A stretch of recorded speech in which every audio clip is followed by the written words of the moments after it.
Yes, जो बच्चे दोबारा आए मैं उनके लिए थोड़ा और बात कर लेता हूँ। देखिए हमारे कोर्स में जो जेई का सिलेबस है उसमें एल हॉस्पिटल रूल है, उसमें है हमारे पास एल हॉस्पिटल रूल।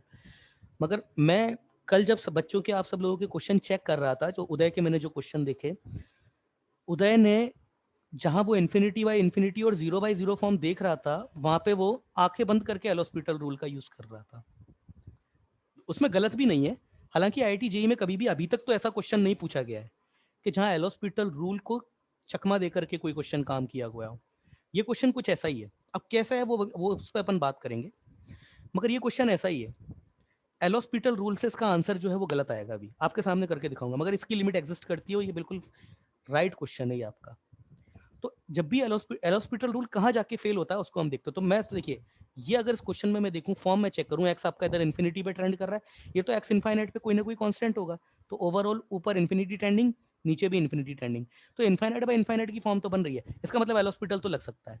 तो लगाइए एल हॉस्पिटल। जैसे ही आप लगाएंगे limit x tending to infinity, ये आपके पास क्या बचेगा, 1 plus cos x upon 1 plus 2 cos x. अब इन्फिनिटी बाय इन्फिनिटी की फॉर्म तो खत्म हो गई। अब प्रश्न उठता है कि एक्स इन्फिनिटी पे कोस क्या होगा, मुझे नहीं पता। कोस का ग्राफ अगर मैं इन्फिनिटी पे बनाऊं तो ये तो ऐसे ऐसे चलता जाएगा, मुझे थोड़ी ना पता है इन्फिनिटी का है। मगर अगर किसी बच्चे से मैं कहूंगा कि बता भाई एक्स इन्फिनिटी पे कॉस की वैल्यू क्या है, तो जो बच्चा समझदार होगा वो यही बोलेगा, सर मुझे नहीं पता क्या है, मगर मुझे इतना जरूर पता है कि अगर वो वैल्यू के है तो के होगा आपका -1 से 1 के बीच में। उसकी बात बिल्कुल सही है। मतलब के को ये आइडेंटिफाई तो नहीं कर सकता। लिमिट की डेफिनेशन क्या है कि लिमिटिंग वैल्यू आपकी फाइनाइट होनी चाहिए। अब यहां पर तो मैं लिखूंगा 1 प्लस के, और यहां पे मैं लिखूंगा 1 प्लस 2 के। तो ना तो मुझे के पता है, के कहाँ है, -1 से 1 के बीच में, आप उंगली रख के नहीं बता सकते कि के कहां पर है। सिमिलरली यहां पर तो ये तो फिर डज नॉट एग्जिस्ट हो गया, ये तो डज नॉट एग्जिस्ट आपके सामने आ गया, डज नॉट एग्जिस्ट हो गया। तो क्या इसकी लिमिट एग्जिस्ट नहीं करती है क्या, गलत है, इसकी लिमिट एग्जिस्ट करती है। तो लिमिट एग्जिस्ट कैसे करती है वो देख लीजिए। पहले मैं यहां पर लिख देता हूं, है ना, इसकी लिमिट एग्जिस्ट करती है, does not exist, which is completely unfair result. क्योंकि इसकी लिमिट लिमिट तो आपको देखने से पता पड़ रहा है इसकी लिमिट तो एग्जिस्ट करेगी, ये एक अनफेयर रिजल्ट है। तो मैं नोट डाल के लिख रहा हूं यहां पे, if after applying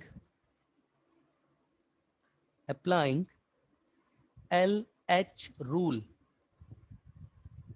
the form is fluctuating। ध्यान देना, फ्लक्चुएटिंग, जैसे ये फ्लक्चुएट कर रही है, ये टर्म फ्लक्चुएट कर रही है आपकी, then discard the LH rule, ये L कैपिटल आता है, LH rule, and start,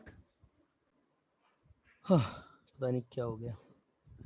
yes, मेरी आवाज आ रही है आपको, आवाज आ रही है मेरी, अरे सारे बच्चों आवाज आ रही है ना मेरी,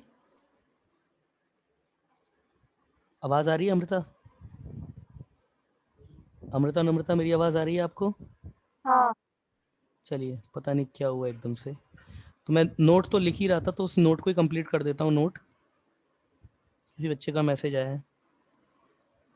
हाँ, इफ आफ्टर अप्लाइंग, ये ध्यान रखना इस चीज का। हालांकि आईआईटी जेईई में आज तक तो ऐसा कोई क्वेश्चन नहीं आया, मगर आगे की कोई गारंटी नहीं, क्वेश्चन कभी ना आए ऐसा। Applying LH rule the term is fluctuating, then discard the solution, उसको सॉल्यूशन को खत्म कर दो उसी वक्त, कैंसिल कर दो उसको, discard solution and start question again without LH rule. LH rule नहीं लगेगा वहां पे। तो अब इस क्वेश्चन को देख लेते हैं भाई, इसका आंसर क्या होगा। ये तो कोई बहुत बड़ा क्वेश्चन नहीं है, कोई कॉमन सेंस वाले से भी अगर पूछेंगे तो वो भी बता देगा, है ना। कोई x upon x plus 2 sine x ना, तो क्या होगा, सबसे पहले इन्फिनिटी बाय इन्फिनिटी फॉर्म बन रही है, किसकी वजह से बन रही है? साइन एक्स की वजह से इन्फिनिटी पे नहीं जा रहा है, ये जा रहा है एक्स की वजह से। तो एक्स कॉमन लो, और एक्स कॉमन लेके, क्योंकि बहुत सारे सवाल हम कर चुके हैं, तो एक्स कैंसिल हो जाएगा, साइन एक्स अपॉन एक्स, और ये 1+2 साइन एक्स, ये अपॉन एक्स। अब मैं पूछता हूँ कि भाई यहाँ पर अगर इस पे लिमिट में अप्लाई करूँ तो इसका आंसर क्या होगा?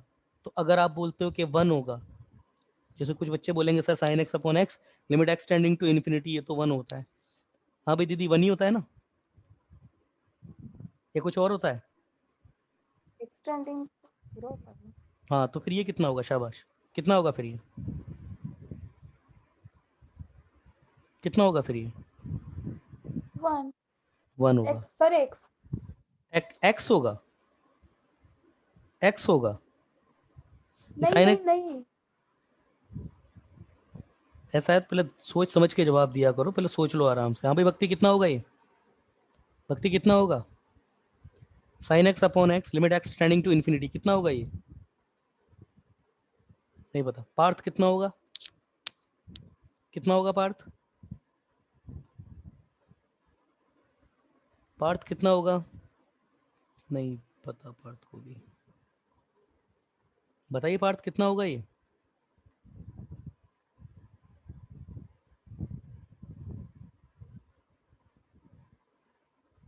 अजीब बात है भाई, इतना बेसिक सा क्वेश्चन है वो। अरविंद कितना होगा? किसी बच्चे का मैसेज आया है, उदय का मैसेज आया है, अरविंद का भी मैसेज आया है, बिल्कुल सही है दोनों का। 0 होगा भाई, 0 होगा। अच्छा इसका मतलब बच्चे बोल रहे हैं उधर से, मेरे पास आवाज नहीं आ रही है। दीदी तुम में क्या तुम कर रही हो यहाँ पे? ये एक्स आपका क्या है? कोई ना कोई फाइनाइट क्वांटिटी हो, आई एम सॉरी फाइनाइट तो नहीं होगी, मगर होगा जो भी -1 से 1 के बीच में होगा, कोई ना कोई नंबर होगा। और नीचे क्या है? इनफाइनाइट। तो something which is staying -1 to 1 and denominator is getting to infinite, तो डेफिनेटली समथिंग, ये के अपॉन इनफाइनाइट क्या होगा? ये 0 होगा। पता नहीं तुम। तो ये क्या हो जाएगा? 1 प्लस ये 0, 0 ट्रेंडिंग, प्लस से 1+2, ये भी 0 प्लस पर ट्रेंडिंग। तो आंसर अल्टीमेटली कितना हो जाएगा? 1/1, आंसर इज 1। ये है इस क्वेश्चन को करने का सही तरीका। चलिए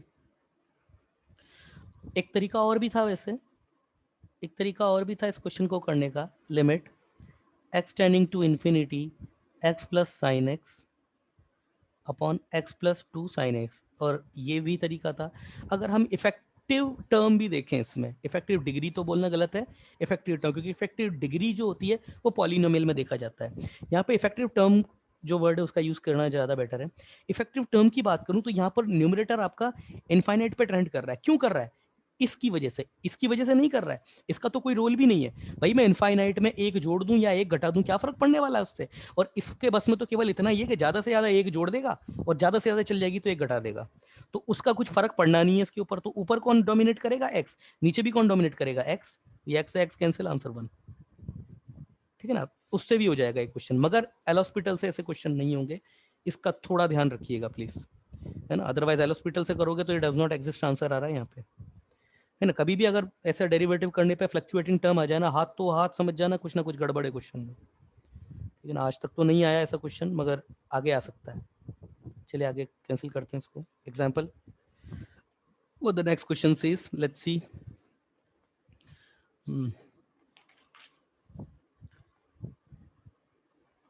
एल एच रूल के बारे में थोड़ा बात कर लेते हैं,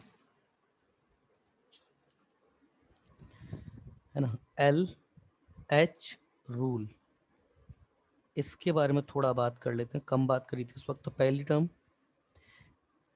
if it can be, sorry it can, it can only be applied in 0/0। देखो 0/0 ट्रेंडिंग है, ये डॉट 0/0 पे मत लगा देना, है ना? जैसे अगर ये हो जाए, ये साइन एक्स, और ये इधर हो जाए आपके पास 1 माइनस कोस एक्स, तो ये जी आई, और ये लिमिट एक्स आपका बोल दे एक्स ट्रेंडिंग 2π/4, तो ऐसे पे मत लगा देना। ये 0, ये डॉट 0 बन रहा है यहाँ पे, ये डॉट 0 है, ये भी डॉट 0 है। इससे जो वैल्यू निकलती है वो आपकी डॉट वैल्यू निकलती है। डॉट वैल्यू का मतलब कंप्लीट इंटीजर निकलता है इसमें से। इससे बाहर निकलने वाला, जैसे अगर मैं ये बोलता हूँ ना, ये sine x upon 1 minus cos x, और फिर मैं बोल देता हूं कि लिमिट एक्स टेंडिंग टू 0, तो ये 0 प्लस और 0 माइनस पे ये भी 0 प्लस 0 माइनस हो जाएगा, और ये 0 प्लस 0 माइनस पे ये भी आपका 0 प्लस, ये 1 प्लस 1 माइनस होगा, तो ये 0 पर ट्रेंडिंग है ये। मगर यहां ऐसा नहीं होता है, यहां तो ट्रेंड होता ही नहीं है भाई। अगर जीआईएफ की बात करें तो ये 1 है और ये 2 है, 1 से लेकर 2 के बीच में परफेक्ट ये होता है। ये ट्रेंड करेगा तो परफेक्ट 1 पे ट्रेंड करेगा। मैं बोलता हूं कि यहां से लेके यहां पर ये क्या है, ये 1 पे ही जा रहा है, ये कंटिन्यूअसली 1 पे जा रहा है। यहां से यहां पर भी देखो 1 है, ये भी देखो 1 है, ये भी देखो 1 है, तो इसकी जो अप्रोचिंग वैल्यू होती है वो डॉट वैल्यू होती है। ये कभी भी ट्रेंडिंग का काम नहीं करता है कि जैसे होता है ना 0 प्लस से आएगा, 1 प्लस 1 माइनस से कुछ नहीं आता, ये आएगा तो बिल्कुल 1 से ही आएगा, ठीक है ना। या तो 1 से आएगा ही नहीं, जैसे लेफ्ट साइड में देखो तो 1 पे आएगा नहीं, 0 पे आ रहा है, मगर वहां पर भी बिल्कुल डॉट फॉर्म में आता है ये, है ना। तो इसमें याद रखिएगा कि इनफाइनाइट अपॉन इनफाइनाइट या फिर 0/0 ट्रेंडिंग वैल्यू पे लगता है, ये डॉट वैल्यूज पे नहीं लगता। तो आप जो है वो जीआईएफ पे लगा दो इसको, है ना, तो वो नहीं होगा, है ना। अब सर जीआईएफ का डेरिवेटिव क्या होता है वो भी आएगा आगे, है ना। तो जब उतना ज्ञान हो जाएगा तो बच्चे क्या करते हैं ना, जीआईएफ का डेरिवेटिव लगाने लग जाते हैं आगे जाके, इसलिए मैंने अभी बता दिया।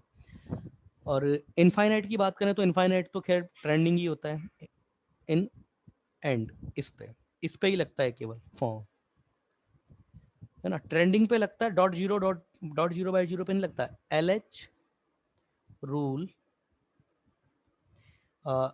दूसरा स्टैंडर्ड फार्मूला कौन कौन से, sine x upon x, tan inverse x upon x, और भी जो e raise to the power x -1 upon x, वो सारे formulas.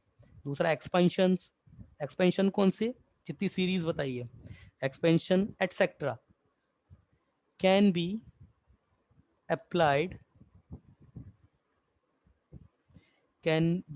applied in any question in any number of time, कितनी भी बार लगा सकते हैं, any number of time। ऐसा नहीं है कि सीरीज आपने एक बार लगा करके दोबारा नहीं दोबारा भी लगा सकते हो, कितनी भी बार लगा सकते हो सीरीज और ये सब, तो आप ठीक है ना। अगला है आपका if LH rule is applied multiple time then check 0 trending by 0 trending and infinity by infinity, जब तक ये फॉर्म है तब तक चेक करते रहो, at each step, her step में चेक करना है ना। जैसे एक बार लगाया 0/0 फॉर्म थी, फिर आ रही है 0/0, तो तब तक खत्म नहीं हो जाती ना 0/0 और इनफाइनाइट बाय इनफाइनाइट, लगाते रहो, कोई समस्या नहीं है उस चीज में, ठीक है ना। अगला है इफ इन फॉर्म ऑफ, ये दो form infinite minus infinite comma ये 0 रेस टू द पावर 0, ये इफ नहीं आना चाहिए, इन फॉर्म ऑफ 0/0 ये, और दूसरा है आपका ये infinite raise to the power 0, ये है ना। और भी 1 की पावर इनफाइनाइट में नहीं लगता है, उसमें भी कई बार लग जाता है। In form of this also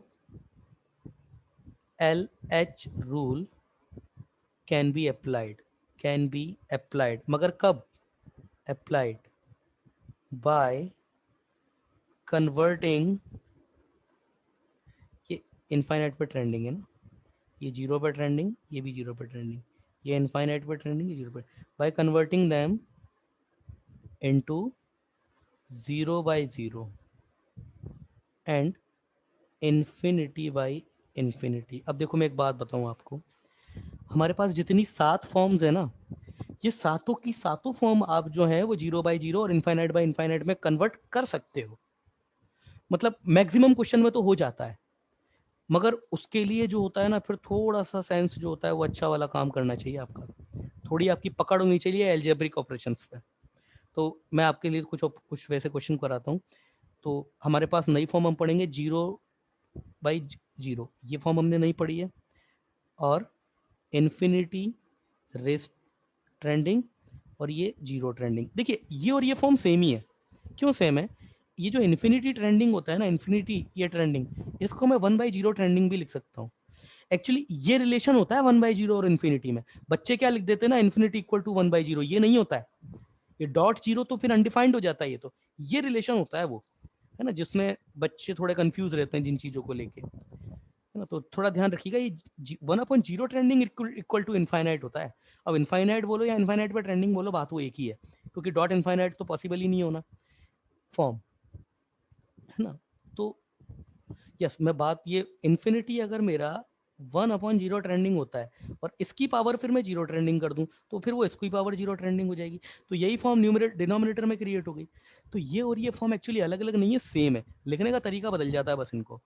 तो इसके जो क्वेश्चंस होते हैं उसको कैसे डील किया जाता है वो थोड़ा देख लेते हैं अपन, ठीक है ना। जैसे लेट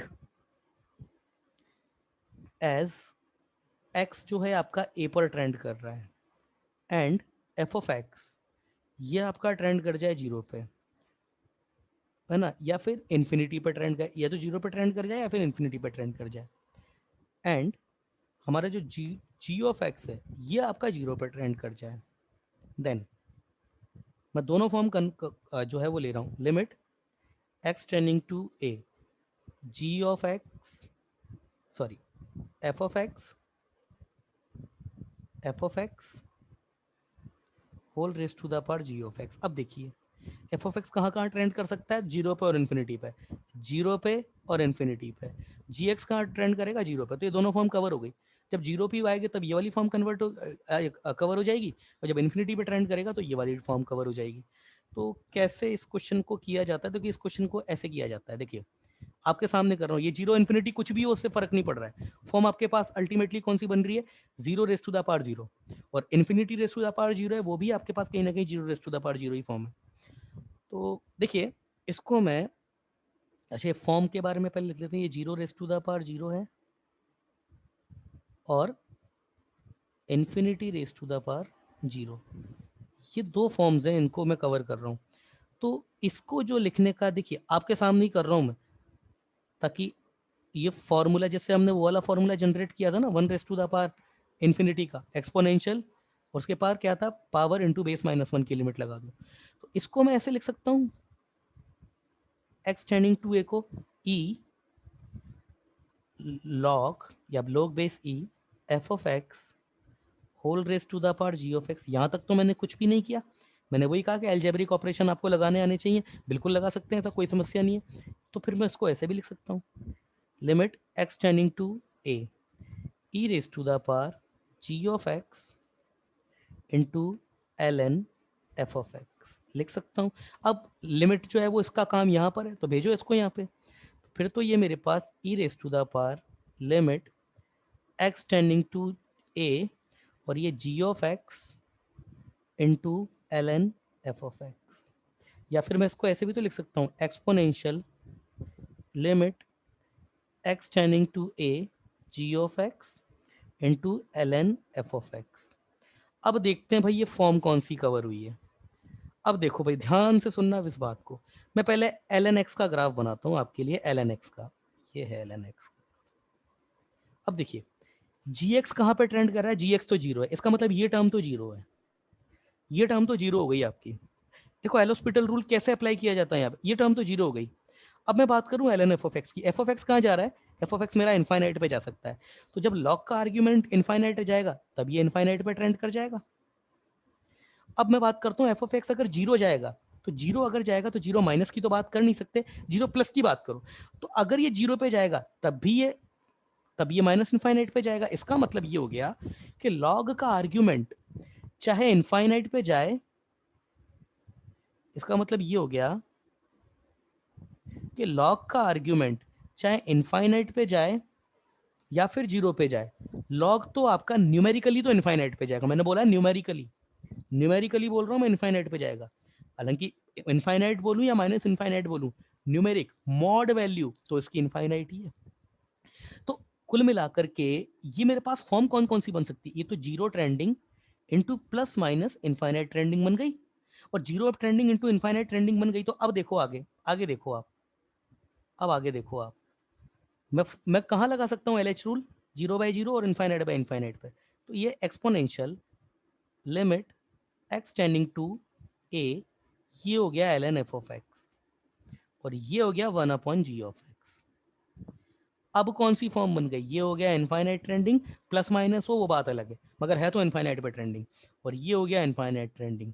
लगा दो LH रूल, लगा दो LH रूल, और क्वेश्चन हो गया तुम्हारा। नाउ सिंपली, अरे भाई simply apply LH rule, apply LH rule. Sir नहीं पता। ये रिकॉर्डिंग पता नहीं मैंने कब से बंद कर रखी है, तुम बताया भी नहीं किसी बच्चे ने। देखिए पहले तो इस फॉर्म के बारे में मैं बता देता हूँ भाई, मुझे पता नहीं ये रिकॉर्डिंग कब से बंद हुई है, तो पता नहीं अभी और भी बच्चे देखेंगे। हाँ सही है, समझ के आ गया वो बच्चों को। हाँ जब मैंने क्लास छोड़ी थी उसके लिए। तो देखिए कुल मिलाकर के वो फॉर्मूला है, उस फॉर्मूले को ही मैंने ऐसे करके लिखा है। अब हम इस रिजल्ट को पढ़ रहे हैं, तो उसको मैं बता रहा हूँ कि लिमिट इसकी वन साइडेड लिमिट एग्जिस्ट करेगी या सिंगल साइडेड लिमिट एग्जिस्ट, या फिर डबल साइड लिमिट एग्जिस्ट करेगी। तो इसकी सिंगल साइड लिमिट एग्जिस्ट करती है, इसका ग्राफ एक्स पॉजिटिव के लिए होता है। वो क्यों होता है, क्योंकि ये यहाँ पर सपोज मैं इसको छोटे नंबर x को अगर मैं -1/2 करोड़ ले रहा हूँ, तो ये एक बहुत छोटा सा नंबर है। -1/2 करोड़ अगर मैं लूंगा तो इसको मैं ऐसे भी लिख सकता हूँ, मतलब ये था, उसको मैं ऐसे भी लिख सकता हूँ। तो -1/2 करोड़ उसकी पावर -1/2 और इंटू 1 करोड़। तो ये मेरे पास नेगेटिव क्वांटिटी का रूट हो गया, तो ये तो आयोटा आ गया ना। यही समस्या आती है नेगेटिव लेने पे, इसलिए हम क्या करते हैं ना, इसका जो ग्राफ होता है वो एक्स नेगेटिव के लिए रखते ही नहीं है, वो हम रखते हैं एक्स पॉजिटिव के लिए रखते हैं। तो इसकी पहले तो केवल सिंगल साइड लिमिट ही होती है फॉर एवरी एक्स पॉजिटिव। तो या तो मैं ऐसे लिखूं या फिर मैं इसको ऐसे लिख दूं, जीरो प्लस, दोनों एक ही बात है। और इसका तो फॉर्मूला अभी अभी देखा ही आपने, exponential limit x tending to g, result याद रखना है जो भी अभी आने वाला है। ये x और ये ln x ऐसे। अब क्या करूं मैं, ये ln जीरो प्लस पे, ये तो मेरा नेगेटिव इनफाइनाइट है और ये मेरा क्या है जीरो, तो zero into infinite, infinite upon infinite बन जाएगा। एक्सपोनेंशियल, ये लिमिट अंदर बाहर लगा दी तो अंदर लगाने की जरूरत नहीं है, limit x tending to zero plus ये ln x अपॉन 1/x, लगाओ L Hospital. Exponential limit x tending to zero plus, इसका कितना होता है 1/x, इसका कितना होता है -1/x², कितना हो गया।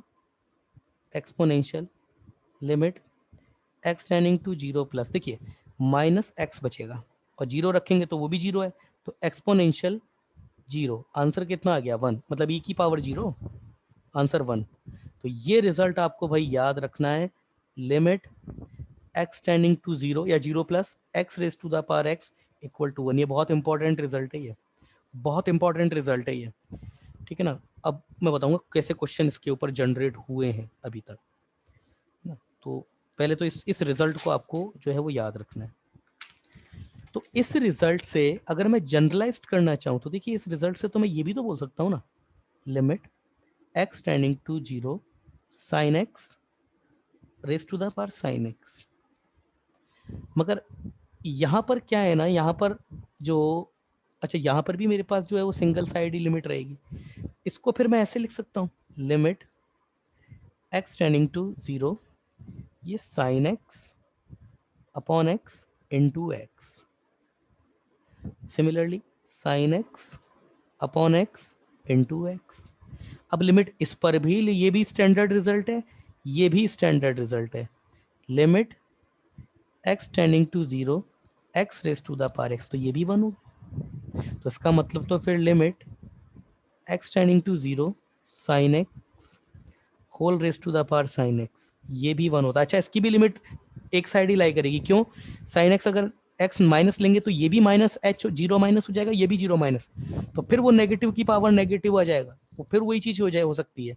इसलिए इसकी भी लिमिट जो है वन साइडेड होगी और ये भी 1 होता है, ठीक है। आगे है ना। तो आपको ये याद रखनी है भाई, लिमिट मतलब लिमिट क्या, ये जो नंबर होता है ना इसको याद रखना, 0 minus whole raise to the power 0 minus, ये अनडिफाइंड है, ये अनडिफाइंड है, और ये 0 plus whole raise to the power 0 plus ये इनडिटर्मिनेंट है, इनडिटर्मिनेंट है। कुल मिला के zero trending to zero trending जो होता है ना, ये जीरो पर केवल एक साइड से ही ट्रेंड कर सकता है। ये वाला जो लिमिट होती है वन साइडेड होगी, हमेशा हमेशा वन साइडेड क्वेश्चन बनता है इसका, ठीक है ना। मतलब कहने का मेरा मतलब है ये जीरो पर नेगेटिव से ट्रेंड नहीं कर सकता, ये नहीं हो सकता, ये अनडिफाइंड है, ठीक है ना। तो ये याद रखिएगा इस चीज को, दैट इज अनडिफाइंड, ये नोट्स में जरूर लिखिएगा इस चीज को, दैट इज अनडिफाइंड। अगला, अब देखिए क्वेश्चन कैसे होते हैं, जो इसके क्वेश्चंस आते हैं। अब बताइए limit x tending to 0 plus 1 upon x whole raise to the power x, ये ठीक है। और इसकी वैल्यू कितनी होगी, तो इसकी वैल्यू तो भाई ये तो सिंपल है, limit x tending to 0 plus, तो ये 1 upon x whole raise to the power x, या फिर limit x tending to 0 plus 1 upon x raise to the power x, तो ये फिर से स्टैंडर्ड फॉर्मूला ही है, ये तो 1 होता है, 1 अपॉन 1 मतलब 1 ही होता है। अब देखिए question, limit x tending to 0, अब एक तो है मेरे पास x और ये x, एक टर्म तो ये है। दूसरा लिमिट x टेंडिंग टू 0, किसी ने ब्रैकेट ये यहां लगा दिया, ये x और ये x। तीसरा लिमिट x टेंडिंग टू 0, कोई और बच्चा हुआ उसने x, मैंने ये दिया था और कोई इसको ऐसे सॉल्व कर रहा है, ठीक है। और एक चौथा और है,